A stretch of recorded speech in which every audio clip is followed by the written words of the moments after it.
बिस्मिल्लाहिर्रहमानिर्रहीम, अस्सलाम वालेकुम। अली सलमान जीटीवी के तमाम नाज़रीन को जी स्पोर्ट्स में आज नेशनल स्टेडियम कराची से खुश आमदेद कहता है कि जहां पीर से लेकर जुमेरात तक रोजाना रात 11:05 पर हम इस महफिल को सजाते हैं आपके लिए और बात करते हैं उस दिन खेले जाने वाले मैचेस के बारे में या उस दिन से जुड़ी स्पोर्ट्स की खबरों के बारे में। और आज का हमारा शो बड़ा स्पेशल शो है क्योंकि आज इस वक्त हम मौजूद हैं मेरे कब में आप ये आलिशान बिल्डिंग देख रहे होंगे नेशनल बैंक स्टेडियम की, के जहां पर स्टेडियम की जो तरक्याती काम है, जो इसकी तामीर का काम है, रेनोवेशन का काम है, डेवलपमेंट का काम है, वो इस वक्त बड़े जोरों शोर के साथ जारी है। तो इसीलिए आज जी टीवी का कैमरा और जी टीवी का माइक और जी स्पोर्ट्स आ पहुंचा है नेशनल स्टेडियम कराची कि जहां पे अपने नाज़रीन को हम आगाह करेंगे कि किस तेज़ी के साथ ये तरक्याती और डेवलपमेंट वर्क जारी है, कि जहां पर चैंपियंस ट्रॉफी के जो मैचेस हैं उनके इनेकाद को इख्तितामी और फाइनल टचेस दिए जा रहे हैं और इख्तितामी मराहिल में अब ये तैयारियां पहुंच चुकी हैं।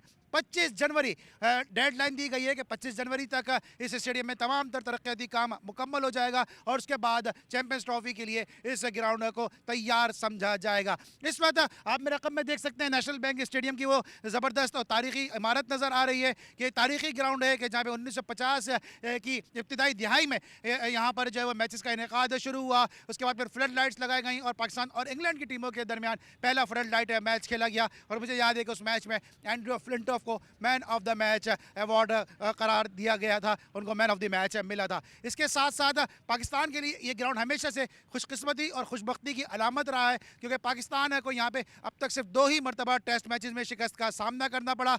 इंग्लैंड के खिलाफ पाकिस्तान को पहली मरतबा यहाँ पे शिकस्त का सामना करना पड़ा जब मोइन खान कप्तान थे और रात की तारीकी में टेस्ट मैच अपने अख्तिताम को पहुँचा और उसके बाद फिर साउथ अफ्रीका ने पाकिस्तान को इस ग्राउंड पर टेस्ट मैच में शिकस्त दी थी। इसके साथ साथ ये ग्राउंड इस लिहाज से भी बड़ा तारीखी है कि यहाँ पे एक ही टेस्ट मैच में 2 ज़बरदस्त लेजेंड ने अपने टेस्ट कैरियर का आगाज़ किया। वकार यूनुस और सचिन तेंदुलकर दोनों ने एक ही टेस्ट मैच में अपने कैरियर का आगाज़ किया। और भी बहुत सारे रिकॉर्ड्स हैं जो इस नेशनल स्टेडियम से मौसूम हैं जिनको आगे चल के हम शो में डिस्कस भी करेंगे। इस स्टेडियम की यादों के हवाले से भी बात करेंगे।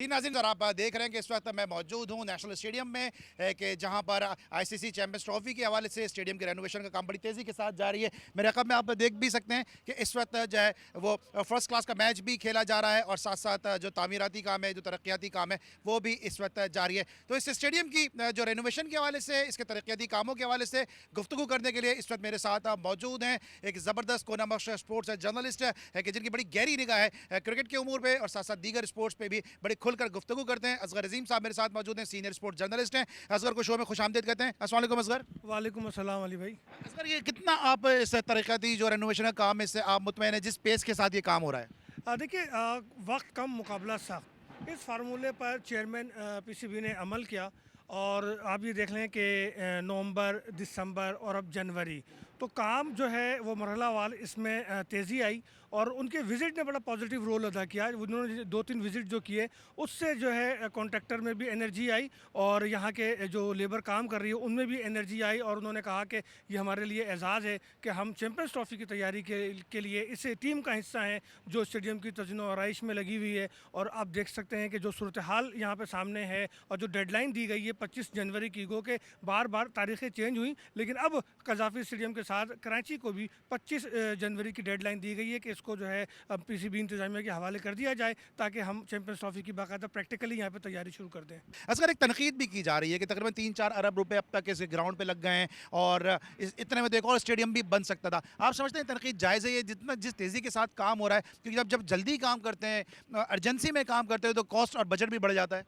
देखिए, तनकीद तो उस वक्त भी की गई अली जब नजम सेठी ने काम शुरू कराया और उस वक्त अगर उस तनकीद की तहकीकात होती तो मैं शाबाशी देता तनकीद करने वालों को भी।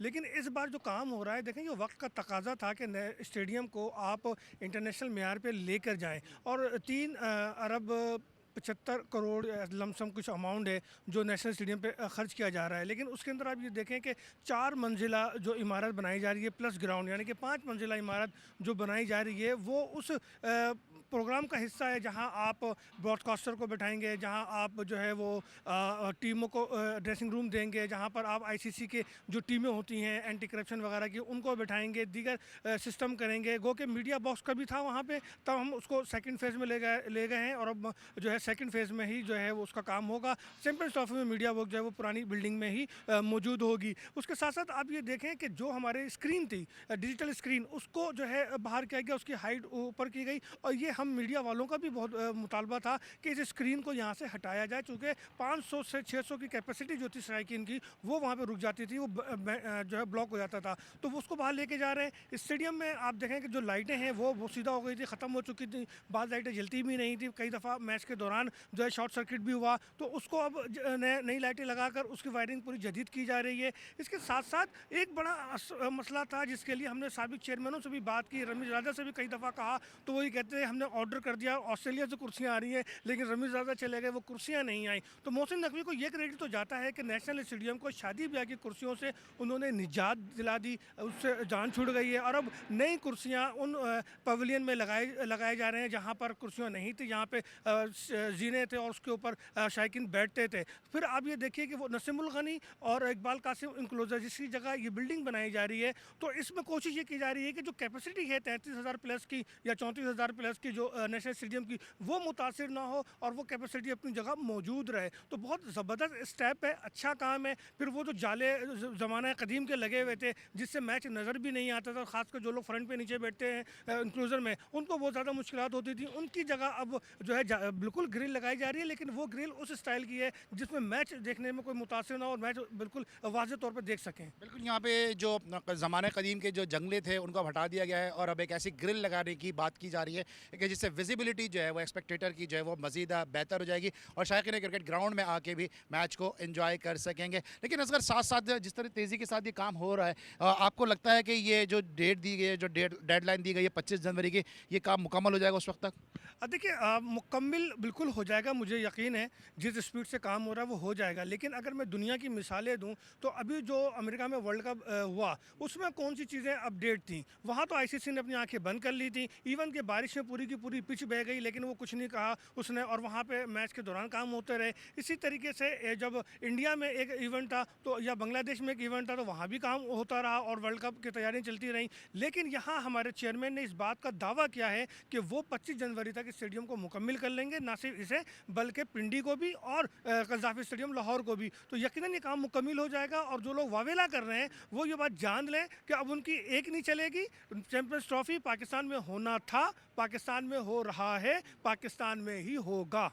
अच्छा, बहुत सारे लोग ये बात भी करते हैं, कराची के नेशनल स्टेडियम में इस वक्त हम मौजूद हैं, कि कराची वाले ग्राउंड नहीं आते हैं मैच देखने के लिए, तो ये तमाम जो इंतजाम किए जा रहे हैं, इससे आपको क्या लगता है कि क्या नेशनल स्टेडियम पुल आउट करने में क्राउड को कामयाब हो सकेगा? देखिए इस बारे में बहुत बड़ा स्टेप लिया है पीसीबी ने। उसने जो गाड़ियों की पार्किंग है वो स्टेडियम के बिल्कुल करीब करने का प्रोग्राम किया है और इस हवाले से जो स्टेडियम के बैक का हिस्सा है जहाँ पर जगहें खाली हैं जीने के नीचे और दिगर इंक्लोजर के पीछे, उन एरियाज़ में तकरीबन आई थिंक 2200 गाड़ियों का जो है वो एक बनाया जा रहा है स्टैंड, ताकि गाड़ियाँ यहाँ पर पार्क की जा सकें और लोगों को जो इतना डिस्टेंस होता था कि शटल सर्विस में बैठें, गाड़ी दूर करें, 2 किलोमीटर पैदल चलें, तो कोशिश की जा रही है कि इन चीज़ों से शायकीन क्रिकेट जो है उसको निजात मिल जाए और वो पुरसुकून अंदाज में यहाँ आकर जो है मैच देखें, एंजॉय करें। तो कराची वालों का एक बड़ा शिकवा तो ऐसे ही ख़त्म हो जाएगा। रहा कराची वालों के स्टेडियम आने की बात, देखिए कराची वाले क्रिकेट के शौकीन हैं, क्रिकेट उनके खूनों में रची बसी है। कराची ने बड़े बड़े नाम इस मुल्क को दिए हैं, दुनिया को दिए हैं। ऐसा मुमकिन नहीं कि आईसीसी चैंपियंस ट्रॉफी यहाँ खेली जाए, दुनिया की बड़ी बड़ी टीमें यहाँ मौजूद हों और कराची वाले स्टेडियम ना आए। आई थिंक कि इस बार कराची वाले जो रोल अदा करेंगे उससे पीसीबी नहीं बल्कि पूरी दुनिया को ये हैरत होगी और ख़ास उन लोगों को जो प्रोपेगेंडा करते हैं कराची के खिलाफ, उनको कराची वाले खुद से स्टेडियम भर के शट अप कॉल देंगे। असगर इंडियन मीडिया जो है वो बहुत ज़्यादा क्रिटिसाइज़ करता है और कहता है कि पाकिस्तान में चैंपियंस ट्रॉफी नहीं होनी चाहिए, स्टेडियम इस काबिल नहीं है, और ख़ुद हमारे कुछ चेयरमैन ने भी इस तरह की बात की थी कि पाकिस्तान में एक भी स्टेडियम इस काबिल नहीं है कि जहाँ पे इंटरनेशनल मैच हो सके। ये जो काम हो रहा है, जो हम तरफदार देख रहे हैं काम की, जो स्टेप्स लिए हैं जिस तरह से चैंपियंस ट्रॉफी को कामयाबी के साथ मुनक्किद करने के लिए, इसके बाद आपको लगता है कि एक बड़ा ज़बरदस्त मुँह तोड़ जवाब इस मास पे भी chairman cricket board Syed Mohsin Raza Naqvi ने दिया है? देखिए मोहसिन नकवी जो काम कर रहे हैं और जिस तरीके से वो लोगों को जवाब दे रहे हैं ना, एक तो वो कम गो हैं और छोटे से जुमले में बड़ा मैसेज दे जाते हैं। उन्होंने एक जुमला कहा था, ना हम जाएंगे, हम नहीं जाएंगे, वो नहीं आएंगे तो हम भी नहीं जाएंगे। 3 बार ये उन्होंने कहा कि वो नहीं आएंगे तो हम भी नहीं जाएंगे, और कोई जुमला नहीं कहा। आपने देखा कि वक्त ने साबित किया कि उनके वो 3 बार इस जुमले को रिपीट करने पे कितना बड़ा मैसेज था। जो लोग ये कह रहे हैं कि हमारा कोई भी स्टेडियम इस काबिल नहीं है, तो मेरा ख्याल है 2 चैंपियंस जो है वर्ल्ड कप की मेज़बानी हम कर चुके हैं। तो मेरे भाई, सूरज को अगर आप देखते रहेंगे तो क्या होगा, आपकी आंखें चुंधी आ जाएंगी, लेकिन सूरज को तो कोई फ़र्क नहीं पड़ेगा। तो पाकिस्तान वो सूरज है जिसको आप सिर्फ देखेंगे और ज़्यादा देर तक देखेंगे तो आप ही की आंखें चुन जाएंगी। तो पाकिस्तान को कोई फ़र्क नहीं पड़ने वाला। पाकिस्तान 2 वर्ल्ड आईसीसी के इवेंट कराकर अपनी जो काबिलियत है वो साबित कर चुका है। अब बारी आप लोगों की है कि आप अपने ऊपर तवज्जो दें, चूँकि आइंदे 3 साल जब पाकिस्तान आपके यहाँ नहीं आएगा तो फिर आपको पता लगेगा जो फाइनेंशियली डैमेजेस आपको होंगे, आप उसका तसव्वुर नहीं कर सकते। इंडिया ये जान ले कि वो पाकिस्तान के खिलाफ प्रोपेगेंडा करना बंद कर दे। मोहसिन नकवी ने उनको वो कारी ज़र्ब लगाई है कि उनको इसका एहसास 3 साल बाद होगा, जब वो कहें, चीख उठे और चिल्ला उठेंगे और कहेंगे कि आज मेरी ना लो। राइट, ये थे जनाब असगर अजीम। आपने सुना कि कितनी ज़बरदस्त बोल्ड और शुस्ता गुफ्तगू करते हैं और साथ साथ कितनी इनकी गुफ्तगू में चाशनी भी है। लेकिन जिस तरह इन्होंने कहा, अभी बात की है कि अगर इंडिया नहीं आएगा, एक बड़ा फर्म स्टांस लिया है मोहसिन नकवी साहब ने, जो पाकिस्तान के इंटीरियर मिनिस्टर भी हैं, जो वज़ीर दाखिला भी हैं। अपने स्टेप्स के ज़रिए वज़ीर दाखिला ने इंडिया का दाखिला यहाँ पे मुस्तकिल बुनियादों पर बंद कर दिया है। वो इसलिए बंद कर दिया कि अगर आप यहाँ नहीं आएंगे तो हम भी फिर आपके मुल्क में नहीं आएंगे। ऐसे किसी चेयरमैन की ज़रूरत थी, और इस मरतबा चेयरमैन क्रिकेट बोर्ड और इंटीरियर मिनिस्टर ने अवाम की नब्ज़ पे हाथ रखा है। जो अवाम की ख्वाहिशात थी उनको मलूज़ खातिर रखा है, और यही वजह है कि जो फैसला किया है हुकूमत पाकिस्तान और पाकिस्तान की अवाम इस फैसले पे पूरी तरह से मुत्तहिद है, कारबंद है। और हम सब ये बात बरविला कहते हैं कि अपनी जो हक़ खुद इरादियत है, इस पे अपनी इज्जत है ना, उस पर कोई समझौता नहीं करेंगे। और ऐसे ही चेयरमैन की पाकिस्तान क्रिकेट बोर्ड को और पाकिस्तान को ज़रूरत भी थी। इस पर लेंगे हम एक ब्रेक, और जब ब्रेक के बाद वापस आएंगे तो इस स्टेडियम की मजीद आपको बिल्डिंग्स के हाल दिखाएंगे, मजीद इसमें किस तरह से रेनोवेशन हो रही है, किस तरह से काम किया जा रहा है, इसके हवाले से भी आपको एक तफसीली जायजा कराएंगे। मिलते हैं एक छोटे से ब्रेक के बाद।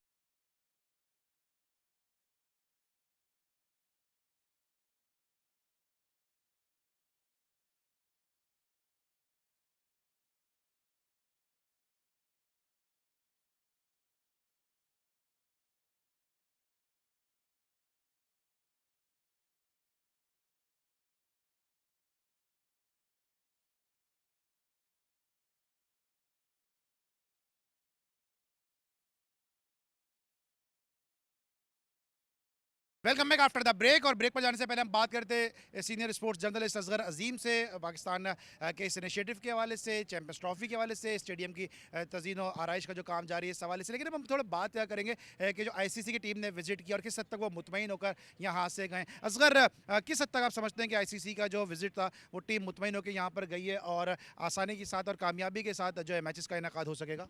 देखिए, आईसीसी का ये चौथा वफद था जिसने यहाँ विज़िट किया। मुख्तलिफ़ औकात में मुख्तलिफ़ चीज़ों के हवाले से वो विज़िट करते रहे। कल जो विज़िट हुआ तो वो विज़िट असल में ब्रॉडकास्टिंग के हवाले से था। तो जो ब्रॉडकास्टर्स को नई इमारत में जगह दी जा रही थी, इस वक्त जो इतलात हैं वो यही है कि उनको पुरानी इमारत में ही जो है वो अपना सेटअप लगाएंगे और यहीं से वो टेलीकास्ट होंगे मैचेस।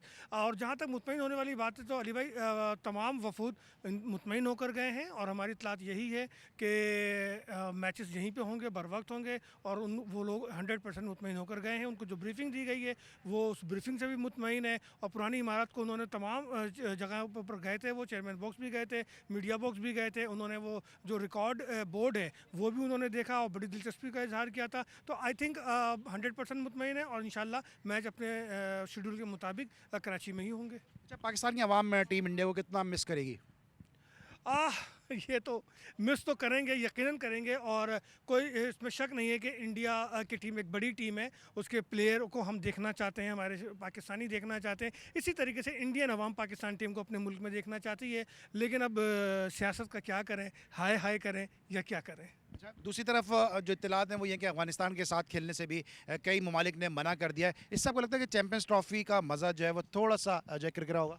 मना नहीं किया है, अलबत्ता ये ज़रूर कहा गया है कि उस पर प्रोटेस्ट किया जाए, उस पर एहतजाज किया जाए। बाइकआउट की बात आई थी बिल्कुल, लेकिन वो नहीं किया गया। असल में इशू वही है कि अफगानिस्तान में वुमेंस क्रिकेटर को, वुमेंस प्लेयर के साथ जो रवैया अख्तियार किया हुआ है गुज़श्ता 3-4 सालों में, उस पर सारी बात है। और ये कहा जा रहा है कि इस पर एहतजाज किया जाए और रिकॉर्ड पे लाया जाए, और इसके लिए आईसीसी पे प्रेशर भी बिल्डअप किया जा रहा है। जो ये मेंटोर अभी बनाया है यूनुस खान को अफगानिस्तान ने, इससे कितना फ़ायदा होगा अफगानिस्तान को? देखिए, अफ़गानिस्तान को तो पहले भी फ़ायदा हुआ था यूनुस खान को, जब उन्होंने बैटिंग कोच 2022 में एज़ ए जॉइन किया था, तो काफ़ी हद तक उनके बिटर्स में जो है टेक्निकली बेहतरी आई थी, और इससे भी उनको बिल्कुल फ़ायदा होगा। यूनुस एक बड़ा नाम है, बड़ा प्लेयर है, उसका बड़ा तजर्बा, 118 टेस्ट उसने खेले हैं, 10,000 से ज़्यादा उसने रन बनाए हुए हैं। तो मैं समझता हूँ कि यूनुस का फ़ायदा तो बहुत होगा, लेकिन ज़्यादा अच्छा होता कि पाकिस्तान क्रिकेट बोर्ड यूनुस की खिदमत लेता। आपको लगता है पाकिस्तान क्रिकेट बोर्ड को भी शाहिद खान आफरीदी है जैसे दीगर प्लेयर्स को मेंटोर बनाना चाहिए, क्योंकि बड़ा इवेंट है, बड़े मुकाबले हैं और क्राउड को पुल करने के लिए इस किस्म के नाम Shoaib Akhtar, Shahid Afridi,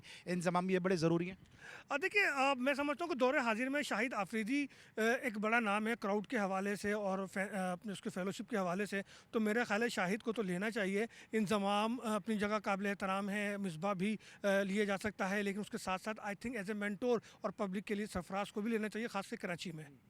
thank you so much. Asghar हमारे साथ मौजूद थे और असगर अजीम से गुफ्तगू हुई इस स्टेडियम के हवाले से, चैंपियंस ट्रॉफी के हवाले से। हमें उम्मीद है कि गुफ्तगू आपको पसंद आई होगी। इस वक्त हम लेंगे ब्रेक, और जब ब्रेक के बाद वापस आएंगे तो हमारे साथ मौजूद होंगे पाकिस्तान के फॉर्मर फर्स्ट क्लास क्रिकेटर और qualified coach Haris Ahmed Khan. Stadium में आपकी मुलाकात कराएंगे हारिस अहमद खान से। आइए चलते हैं।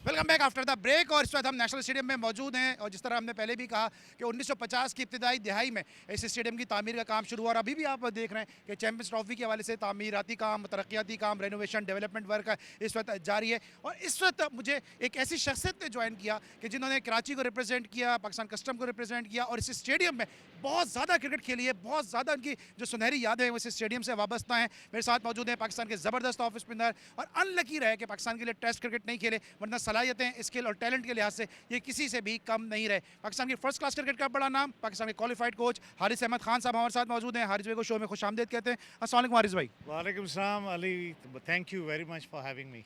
हारिस भाई, इस स्टेडियम से आपकी बड़ी तारीखी यादें वाबस्ता हैं। आपने पाकिस्तान अंडर 19 को भी रिप्रेजेंट किया, फर्स्ट क्लास क्रिकेट भी काफ़ी खेली, बहुत आउट भी किया आपने यहाँ पर।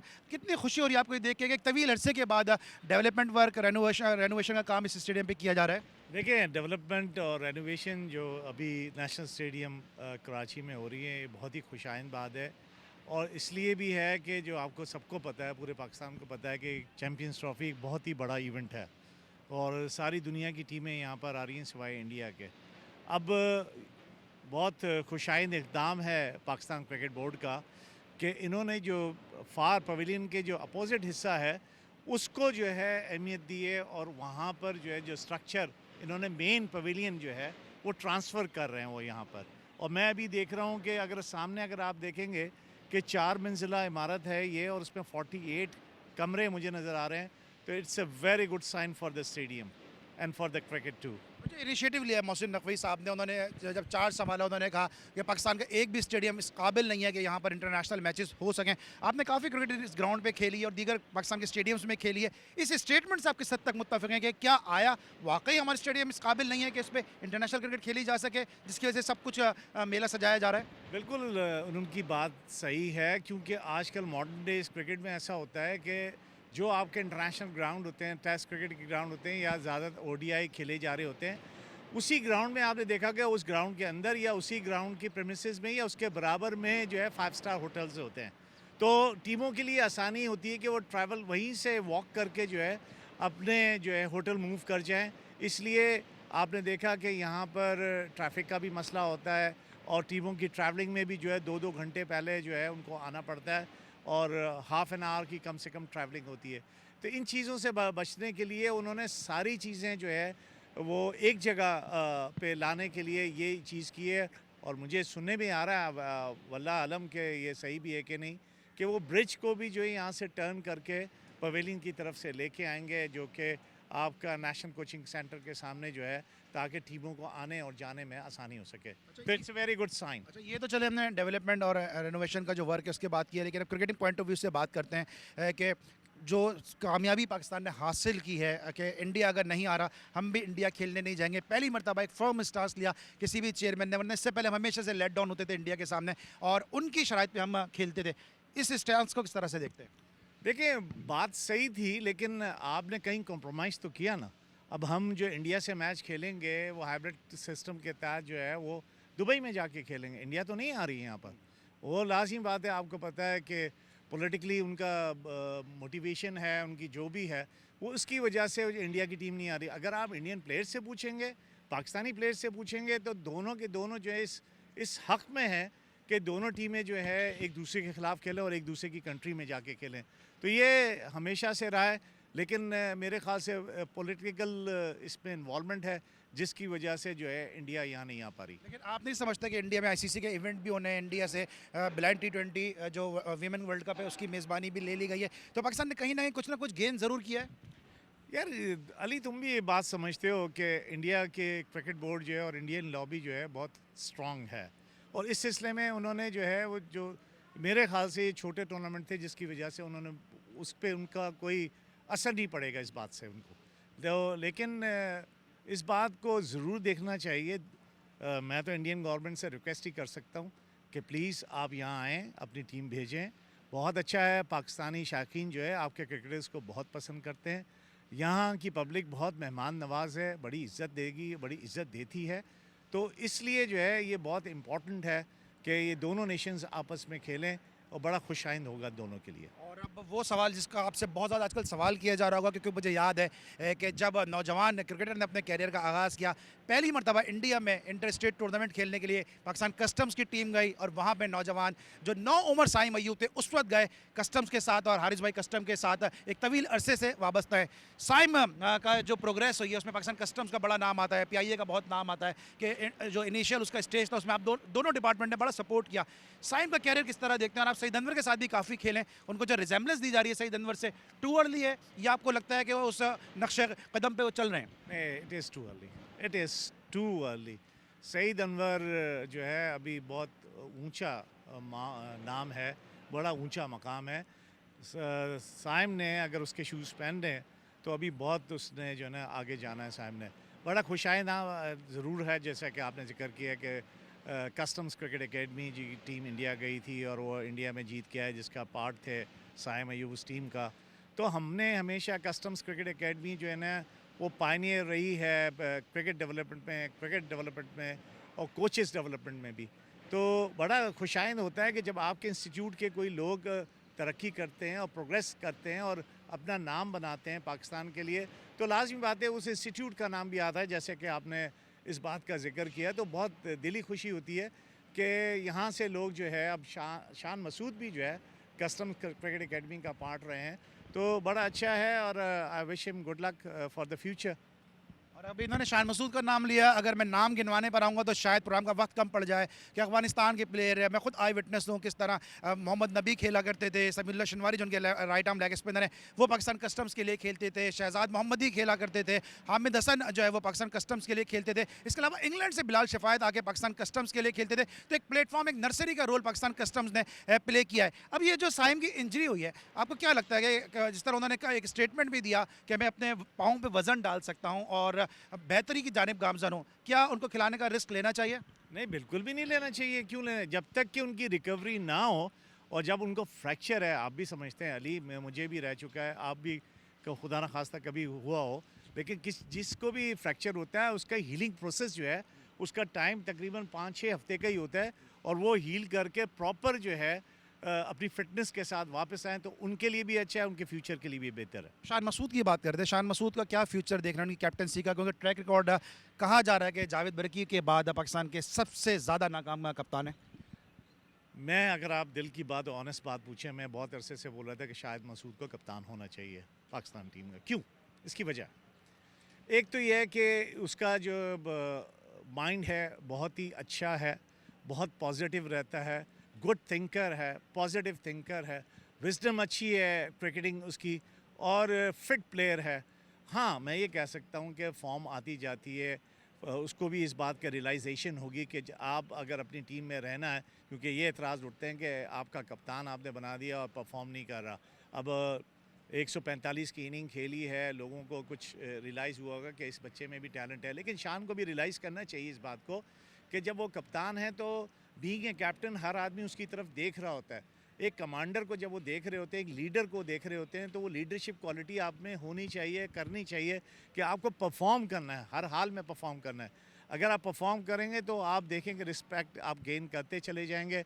और जो प्लेयर्स बाज़ औक़ात डबल माइंड हो जाते हैं कि ये हमारे कप्तान ने क्या डिसीजन ले रहा है, या पब्लिक कहती है कि इसकी जगह नहीं बनती टीम के अंदर, तो मैं उससे इत्तेफाक नहीं करता। मैं पूरा सपोर्ट करता हूँ शान मसूद को। अभी जो साजिद खान को छोड़ के गए हैं और स्पिनर्स को नहीं खिलाया, आप बहुत और ऑफ स्पिनर, खुद आप बड़े ज़बरदस्त ऑफ स्पिनर हैं, क्या फील करते हैं कि साजिद खान ने 19 आउट किए, पाकिस्तान की प्राइड को उन्होंने सेव किया, सीरीज़ पाकिस्तान को जितवा के दिए, मुश्किल हालात में नौमान अली को भी नहीं खिलाया, साजिद खान को भी लेके नहीं गए, कितना डीमोटिवेट हुए होंगे इससे? मेरे ख्याल से डीमोटिवेट नहीं होना चाहिए, क्योंकि वो कहते हैं ना कि हॉर्सेस फॉर द कोर्सेज। तो वो वाली बात है कि आप साउथ अफ्रीका में अगर खेल रहे हैं तो उन्होंने ये ज़रूर देखा होगा, नो डाउट के बाउंसी ट्रैक होते हैं और वहाँ फास्ट बॉलर ज़्यादा इफेक्टिव रहता है और मीडियम पेस अपना ऑलराउंडर फास्ट बॉलर भी चलता है। तो सिर्फ और सिर्फ जो है एक स्पिनर खेलता है। एक स्पिनर किसी भी टीम में किसी भी जगह पे जो है वो ज़रूरी होता है। आप ऑस्ट्रेलिया को देख लें, नेथन लॉयन, किसी भी किस्म का ट्रैक हो वो उनका जो है एसेंशियल पार्ट रहता है। वो मैंडेटरी प्लेयर है उनका, जो कि उनकी टीम के साथ होता है। तो पाकिस्तान को भी ऐसा अपनी कॉम्बिनेशन जो है उस ट्रैक को देखते हुए, उस अपोनेंट साइड को देखते हुए जो है वो इस तरह से रखनी चाहिए कि एक जेन्युइन स्पिनर जो है ऑल द टाइम टीम के अंदर होना चाहिए, जिसकी पोजीशन जो है वो स्ट्रांग हो। और इस माइंड सेट को जो है वो आपको चेंज करना पड़ेगा कि आप जो है बगैर स्पिनर के खेलें। Thank you so much. Haris Khan साहब हमारे साथ मौजूद थे। नेशनल स्टेडियम कराची का आज हमने ये पूरा एपिसोड किया, जहाँ पे हमने आपको दिखाया कि किस तरह से जो तामीराती काम है, जो तरक्याती काम है, वो इस वक्त नेशनल स्टेडियम में जारी है। हमारे साथ हारिस खान साहब मौजूद थे कि जिन्होंने गुफ्तगू की इस हवाले से, क्योंकि इस ग्राउंड से इनकी बड़ी गहरी यादें वाबस्ता हैं और उम्मीद की जा रही है कि यहाँ पर क्राउड आएगा। कराची के क्राउड से जो लोगों को शिकायत है पाकिस्तान में कि वो ग्राउंड में आके मैच नहीं देखते हैं, अब जो facilities Pakistan cricket board under the supervision and under the leadership of Mohsin Raza Naqvi साहब यहाँ पे प्रोवाइड करने की कोशिश कर रहा है, उम्मीद है कि शिकायत जो है कराची के आवाम की दूर हो जाएगी और जिंदा दिलाने कराची के नेशनल स्टेडियम का रुख करेंगे और चैंपियंस ट्रॉफी में अपनी टीम पाकिस्तान की हौसला अफजाई करेंगे, क्योंकि ये वक्त का तकाजा भी है और पाकिस्तान से मोहब्बत का सबूत भी देने का वक्त है और जज्बा हुब्बुल वतनी दिखाने का भी ये अब बहुत ही अहम जो है ये मौका है, क्योंकि पूरी दुनिया में मैचेस जाएंगे और यकीनी तौर पर हम सब ये बताना चाहते हैं, एक सॉफ्ट इमेज देना चाहते हैं कि पाकिस्तान के आवाम क्रिकेट से प्यार करते हैं और अगर इंडियन टीम यहाँ पर आती तो उनको भी इसी मोहब्बत के साथ हम वेलकम करते हैं। नेशनल स्टेडियम कराची से अली सलमान को पूरी प्रोडक्शन टीम के साथ इजाज़त दीजिए। अपना बहुत ख्याल रखिए। अल्लाह हाफ़िज़।